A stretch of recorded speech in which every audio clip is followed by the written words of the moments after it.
इसीलिए क्या होता है कि जब हम ऐड चलाते हैं ना ऐप, तो ऐड जब हम चलाते हैं तो मान लीजिए आपका लैंडिंग पेज ये वाला है, ठीक है।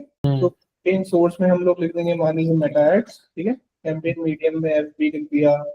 कैंपेन नेम में हमने लिख दिया, मान लो कैंपेन नेम में हमने लिख दिया एबीसी पोस्टर, ठीक है।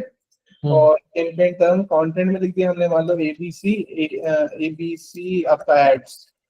तो ये यूआरएल आपका ऐसा बन जाएगा, जिसमें आपका यूटीएम सोर्स आ जाएगा, यूटीएम मीडियम आ जाएगा, ये आपका बन जाता है, ठीक है। ये कॉपी होके ये ऐड के अंदर लग जाता है। अब क्या होता है कि आप अगर गूगल शीट हम बनाते हैं तो गूगल शीट में हमारा UTM source, UTM medium, UTM campaign, UTM ID, UTM term आ जाता है, जिससे यहाँ पे हमारे पास क्लैरिटी आ जाती है कि क्या है ये, ठीक है। तो अगर मान लीजिए ये कोई लीड है, उसके सामने ये लिखा हुआ रहता है कि भाई यूटीएम मीडियम ये है, यूटीएम कैंपेन ये है, यूटीएम आईडी ये है, यूटीएम सोर्स भी बता देता है। तो इससे हमारी ट्रैकिंग प्रॉपर हो पाती है यूटीएम कैंपेन से, जहां से हम समझ पाते हैं कि मान लीजिए ये जो लीड है ये क्वालिफाइड है या नहीं है, इसको आगे बढ़ाना है नहीं बढ़ाना। जैसे अभी आपकी जो आपने जो मुझे शीट भेजी है ना, मैं आपने जैसे लिख तो दिया है कि भाई ये क्वालिफाइड नॉट क्वालिफाइड है, राइट।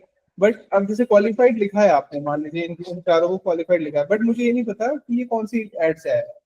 तो इसको सॉल्व करने के लिए हमें चाहिए होता है वो वाला, मतलब जो ये फॉर्मेट में आपको दिखा रहा हूँ ना, ये चाहिए होता है। अंडरस्टूड।